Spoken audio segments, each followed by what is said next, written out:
एक जगह ऐसी है दुनिया में जहां जाना तो दूर, लेकिन अगर आप उसके पास भी चले गए ना तो आपको गोली मार दी जाएगी। वहां पर फोटो लेना इलीगल है, ड्रोन उड़ाना इलीगल है, और अगर आपने गलती से फेंस क्रॉस कर लिया ना तो आपको हो जाएगी सीधा जेल। तो सवाल ये है कि ऐसी कौन सी जगह है जहां अमेरिकन गवर्नमेंट इतनी ज्यादा सख्त है? क्या वहां सच में एलियंस रखे गए हैं? क्या वहां एक यूएफओ क्रैश हुआ था जिसे दुनिया से छुपाया जा रहा है? या फिर ये सब एक बहुत बड़ा प्लान्ड गेम है जो पिछले 70 साल से चल रहा है? दोस्तों, इस वीडियो में हम एरिया 51 के पूरे राज को शुरू से लेकर एंड तक पूरा समझेंगे। रॉसवेल का वो क्रैश, बॉब लेजर का सेंसेशनल दावा, 2 मिलियन लोगों का वो फेमस स्टॉर्म एरिया 51 इवेंट, और सीआईए का वो छुपा हुआ सीक्रेट जो सालों बाद जाके डिस्क्लासिफाई हुआ, सब कुछ इस वीडियो में कवर होगा। तो वीडियो को एंड तक देखना, क्योंकि जो इसमें एंड में बताया जाएगा ना वो बहुत शॉकिंग होने वाला है। तो शुरू करते हैं 1947 से। जुलाई 1947 में अमेरिका में एक अजीब सा क्रेज फैल गया था। हर तरफ लोग दावा कर रहे थे कि आसमान में उन्होंने यूएफओस देखे हैं, और इस पूरी क्रेज की शुरुआत हुई थी उसके एक महीने पहले 24 जून 1947 से। उस दिन एक प्राइवेट पायलट कीनेथ अर्नोल्ड अपने छोटे से प्लेन में वॉशिंगटन स्टेट के माउंट रेनियर के पास से उड़ रहे थे। अचानक उन्हें आसमान में नौ चमकती हुई अजीब शेप की चीजें दिखी जो बहुत तेज स्पीड से उड़ रही थी। अर्नोल्ड ने खुद कैलकुलेट करके बताया कि इनकी स्पीड लगभग 1200 से 1700 माइल्स पर आवर, यानी रफली 1900 से 2700 किलोमीटर पर आवर थी, जो उस वक्त के किसी भी नॉन एयरक्राफ्ट से कहीं ज्यादा थी, क्योंकि उस समय तक कोई भी प्लेन साउंड के बैरियर को तक नहीं तोड़ पाया था। जब अर्नोल्ड ने जर्नलिस्ट्स को ये बात बताई तो उन्होंने इन ऑब्जेक्ट्स की फ्लाइंग स्टाइल को सॉसर स्किप करते हुए पानी पर जैसा बताया, और यही से मीडिया ने एक टर्म गढ़ा, फ्लाइंग सॉसर। ये टर्म इतना पॉपुलर हो गया कि अगले ही दिन पूरे अमेरिका में ये न्यूज छप गई। इसके बाद सिर्फ 2 हफ्तों के अंदर पूरे अमेरिका में लोग यूएफओस देखने का दावा करने लगे। मीडिया में इसकी भारी चर्चा होने लगी। एक मैप भी बनाया गया जिसमें ये दिखाया गया कि यूएफओ साइटिंग्स कहां-कहां हुई थे, और इंटरेस्टिंग बात ये थी कि जिन 3 एरियाज में सबसे ज्यादा साइटिंग्स थी वो वही एरियाज थे जहां अमेरिका न्यूक्लियर वेपन के टेस्टिंग्स कर रहा था। इसीलिए मीडिया ने यूएफओस को एटॉमिक साइट्स से जोड़ना शुरू कर दिया। अब आते हैं इस केस के सबसे बड़े और सबसे फेमस चैप्टर पर, रॉसवेल इंसिडेंट। इसी दौरान न्यू मैक्सिको के एक किसान मैक ब्रेजिल को याद आया कि 3 हफ्ते पहले उन्हें अपने खेत में कुछ अजीब मलबा मिला था। टिन फॉइल के टुकड़े, रबर और एक पतली लकड़ी की बीम।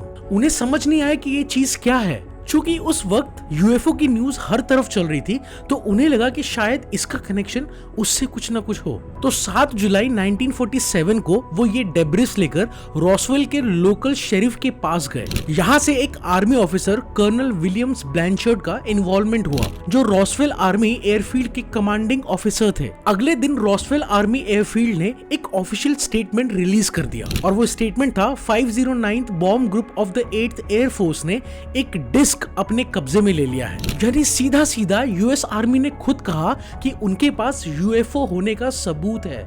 ये न्यूज जंगल की आग की तरह फैली। लेकिन अगले ही दिन U turn, US army officials ने अपना स्टेटमेंट वापस ले लिया। उन्होंने कहा कि जो डेब्रिस मिला था वो असल में एक वेदर बलून का था। इसके प्रूफ में मेजर जेसी मार्शल की फोटोज रिलीज की गई जिसमें वो वेदर बलून के टुकड़ों के साथ दिख रहे थे। बस यहीं पर न्यूज ठंडी पड़ गई। पब्लिक ने मान लिया कि ये सिर्फ वेदर बलून था, कोई यूएफओ नहीं, और पूरी दुनिया इस बात को भूल गई करीब 30 साल के लिए। अब 1970s के आखिर में चीजें बदलने लगी। एक बार फिर से अफवाहें फैली कि न्यू मैक्सिको के रेगिस्तान में एक एलियन क्राफ्ट क्रैश हुआ था, और दावा किया गया था कि बिजली गिरने से ये क्राफ्ट क्रैश हुआ और अंदर मौजूद एलियंस मारे गए। फिर 1980 में मेजर मार्शल ने खुद एक किताब लिखी, द रॉसवेल इंसिडेंट, जिसमें उन्होंने दावा किया कि जो डेब्रिस उन्होंने देखा था वो इस अर्थ पे नहीं बना था। उनके हिसाब से ये किसी दूसरी दुनिया की चीज थी। बस यहाँ से रॉसवेल इंसिडेंट की जो इंपॉर्टेंस है वो रॉकेट की तरफ फैलने लगी। नई नई थ्योरीज आने लगी। कुछ लोगों ने दावा किया कि क्रैश में एक जिंदा एलियन मिला था, और ये भी कहा जाने लगा कि उस एलियन को यूएस आर्मी ने एक सीक्रेट बेस में कैद करके रखा है। और वो सीक्रेट बेस कौन सा है? एरिया 51 और यही से एरिया 51 का नाम पूरी दुनिया में फेमस हो गया। Area 51. Area 51 Area 51. एरिया 51 के नाम से जाना जाता है। तो चलो अब समझते हैं कि एरिया 51 एक्चुअल में है क्या। ये एक यूएस मिलिट्री फैसिलिटी है जो नेवाडा के रेगिस्तान के बीचों बीच सिचुएटेड है, लास वेगास से लगभग 133 किलोमीटर दूर। यहाँ आम लोगों का जाना स्ट्रिक्टली प्रोहिबिटेड है। बाहर आपको वार्निंग बोर्ड्स मिलेंगे, फोटोग्राफी प्रोहिबिटेड, और अगर कोई सस्पिशियस एक्टिविटी करने की कोशिश करे तो डेडली फोर्सेस का इस्तेमाल हो सकता है। ये चेतावनी बार बार हर जगह साइन बोर्ड्स पर लिखी हुई है। तो सवाल उठता है कि इतनी चेतावनी क्यों? इसका जवाब समझने के लिए चलिए एक दिलचस्प घटना से शुरू करते हैं जो 2019 में हुई थी। जून 2019 में फेमस पॉडकास्टर जॉ रोगन ने अपने पॉडकास्ट पर एक शख्स को इनवाइट किया। नाम था Bob Lazar. Bob Lazar UFO conspiracy theories में बिलीव करने वाले एक वेल नोन फिगर हैं। उन्होंने दावा किया कि 1980s के आखिर में उन्हें एरिया 51 के एक स्पेसिफिक एरिया जिसे सेक्टर S4 कहा जाता है में काम पर रखा गया था। उनके अनुसार उनका काम था एलियन स्पेसक्राफ्ट को रिवर्स इंजीनियर करना, यानी उसकी टेक्नोलॉजी को समझकर उससे सीखना। उन्होंने पॉडकास्ट पर कहा, यह प्रोजेक्ट एलियन क्राफ्ट को बैक इंजीनियर करने के लिए था। मैं हैंगर डोर से अंदर आया और उस हैंगर के अंदर वो डिस्क थी, वो फ्लाइंग सॉसर जिसपे मैंने काम किया था। उन्होंने दावा किया कि उस एलियन स्पेसक्राफ्ट को पावर करने वाला फ्यूल था एक सुपर हैवी एलिमेंट 115, जो रेडिएशन के एक्सपोज होने पर अपना खुद का ग्रेविटेशनल फील्ड क्रिएट करता था, जिससे स्पेसक्राफ्ट हवा में उड़ सकता था। अब यहाँ पर एक असली फैक्ट सुनो। 2003 में रशियन साइंटिस्ट्स ने असल में एलिमेंट 115 डिस्कवर कर लिया और इसे नाम दिया मॉस्कोवियम। लेकिन ये एलिमेंट कोई ग्रेविटी फील्ड क्रिएट नहीं करता। ये सिर्फ एक highly radio active unstable element है जो सिर्फ लैब में कुछ मिली सेकेंड्स के लिए एग्जिस्ट करता है। और एक और बात, बाद में ये भी सामने आया कि बॉब लेजर ने अपनी MIT की डिग्री फेक बताई थी। वो कहते हैं कि उन्होंने MIT में कॉन्फिडेंशियल गवर्नमेंट रिसर्च की थी, इसीलिए उनका कोई ऑफिशियल रिकॉर्ड नहीं है। लेकिन क्रेडिबल न्यूट्रल एक्सपर्ट्स और जर्नलिस्ट्स ने इस दावे को झूठा पाया है। MIT के रिकॉर्ड्स में बॉब लेजर का कोई नाम नहीं है। बॉब लेजर का ये पॉडकास्ट सुनकर एक कॉलेज स्टूडेंट मैटी रॉबर्ट्स काफी एक्साइट हो गया। उसने सोचा कि गवर्नमेंट कुछ छुपाने की कोशिश कर रही है और अगर अकेला कोई सच जानने की कोशिश करे तो गवर्नमेंट उसे रोक देगी, लेकिन अगर बहुत सारे लोग एक साथ जाए तो गवर्नमेंट कुछ नहीं कर पाएगी। तो उसने फेसबुक पर एक इवेंट बनाया, storm area 51, they can't stop all of us. उसने लिखा कि सब लोग 20 सितंबर 2019 की रात 3 बजे एरिया 51 के बाहर इकट्ठा हो जाए। इसमें एक मजा की सजेशन भी थी, अगर मिलिट्री गोलियां चलाए तो लोग नारुतो रन करके डॉज कर सकते हैं। ये सब एक प्रैंक था, लेकिन इंटरनेट पर चीजें कंट्रोल से बाहर निकल गई। अगस्त के एंड तक 2 मिलियन से ज्यादा लोगों ने इस इवेंट में आने की कंफर्मेशन दे दी। जब मैटी रॉबर्ट्स ने देखा कि उसका मजाक इतना बड़ा हो गया है तो वो डर गया। उसने इंटरनेट पे कहा, जो मैंने फेसबुक पर मजाक के तौर पर बनाया था वो लाखों लोगों तक पहुंच गया। मैंने तो ये सिर्फ वीडियो गेम खेलते हुए बनाया था और ये एक वाइल्ड मोन्स्ट्रोसिटी बन गया। FBI सुबह 10 बजे आ गई। मैं उस वक्त सच में डरा हुआ था। उसने पब्लिक स्टेटमेंट दिया कि अगर कोई एरिया 51 में जबरदस्ती घुसने की कोशिश करता है तो वो जिम्मेदारी उसकी नहीं होगी। लेकिन यहाँ तक पहुंचना इतना आसान भी नहीं था। एरिया 51 रेगिस्तान के बीचों बीच है। वहां से गुजरने वाला हाईवे 250 किलोमीटर लंबा है, लेकिन पूरे रास्ते में एक भी गैस स्टेशन नहीं है। गर्मियों में सुबह का टेम्परेचर 40 डिग्री से ऊपर रहता है। पास में एक छोटा सा गांव है रेचल, जिसकी टोटल पॉपुलेशन 2019 में सिर्फ 54 लोग थी। जी हाँ, 54,000 नहीं, सिर्फ 54 यानी कि 54। ये एरिया इतना आइसोलेटेड इसीलिए है क्योंकि एरिया 51 अमेरिका की सबसे बड़ी government control land Nevada test and training range का हिस्सा है, जो 12,000 स्क्वायर किलोमीटर से ज्यादा वाले रेंज के एरिया में फैला हुआ है। इसके बिल्कुल पास है एक restricted facility, Nevada test site, जहां अमेरिका ने 1950 से 1990 तक न्यूक्लियर वेपन की टेस्टिंग की थी। तो अंजाम क्या हुआ? स्टॉर्म बॉम्ब एरिया 51 धीरे धीरे एक म्यूजिक फेस्टिवल में बदल गया जिसका नाम पड़ा एलियन स्टॉक। मिलिट्री ने सोचा था कि 2 मिलियन में से शायद 30,000 लोग आएंगे, लेकिन असल में सिर्फ 6,000 लोग ही पहुंचे।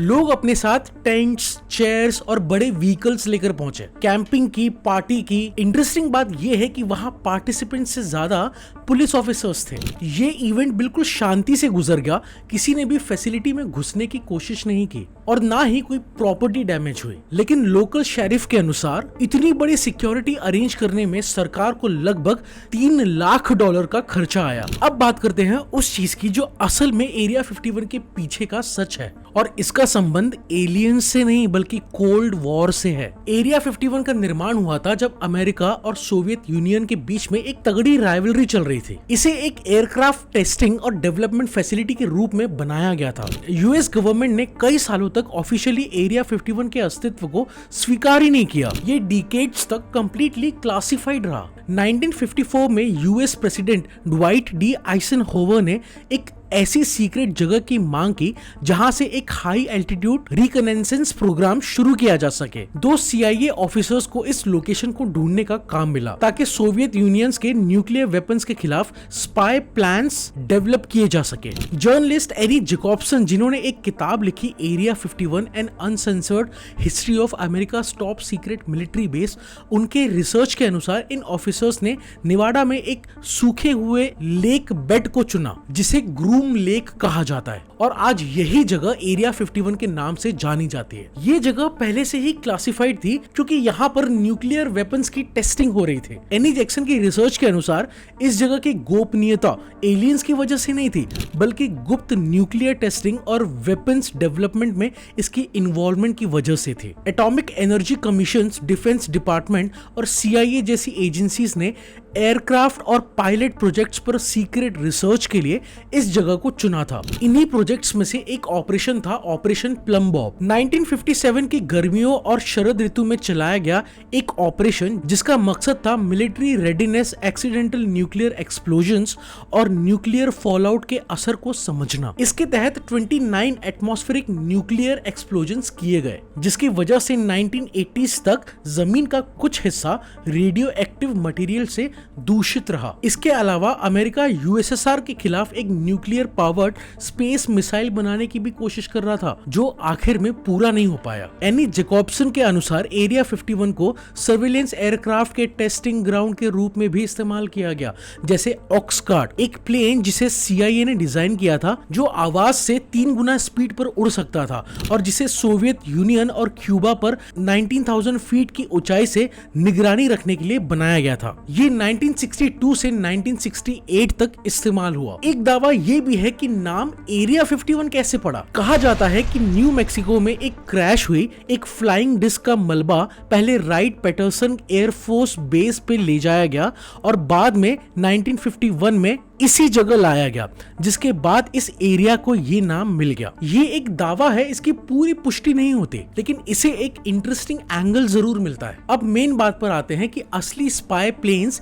जिसकी वजह से ये पूरा UFO ड्रामा चला। 1949 में जब सोवियत यूनियन ने अपना पहला एटॉमिक बॉम्ब टेस्ट किया तो अमेरिका के पास इसकी जानकारी लेने का कोई तरीका नहीं था क्योंकि उस वक्त सैटेलाइट्स एग्जिस्ट ही नहीं करते थे। 1953 में प्रेसिडेंट आइजनहोवर ने एक कवर्ट CIA प्रोग्राम शुरू किया, प्रोजेक्ट एक्वाटोन। इसका मकसद था एक ऐसा प्लेन बनाना जो $22 बिलियन के बजट में बने, बिना रिफ्यूल किए 4,800 किलोमीटर तक उड़ सके, 320 kg के कैमरास कैरी कर सके, 21,000 मीटर की बहुत ज्यादा ऊंचाई पर उड़ सके जहां पर रडार और मिसाइल से बचा जा सके। ये प्लेन था U-2 स्पाई प्लेन। कई सालों तक अमेरिका ने इससे सोवियत यूनियन पर निगरानी रखी, लेकिन 1 मई 1960 को एक U-2 एयरक्राफ्ट को सोवियत मिसाइल ने मार गिरा दिया। अमेरिका को पूरी दुनिया के सामने ये मानना पड़ा कि वो जासूसी कर रहे थे। इसके बाद एक नया और बेहतर प्लान बनाया गया, लॉकहीड SR-71 ब्लैक बर्ड। ये आज भी दुनिया का सबसे तेज उड़ने वाला एयरक्राफ्ट है।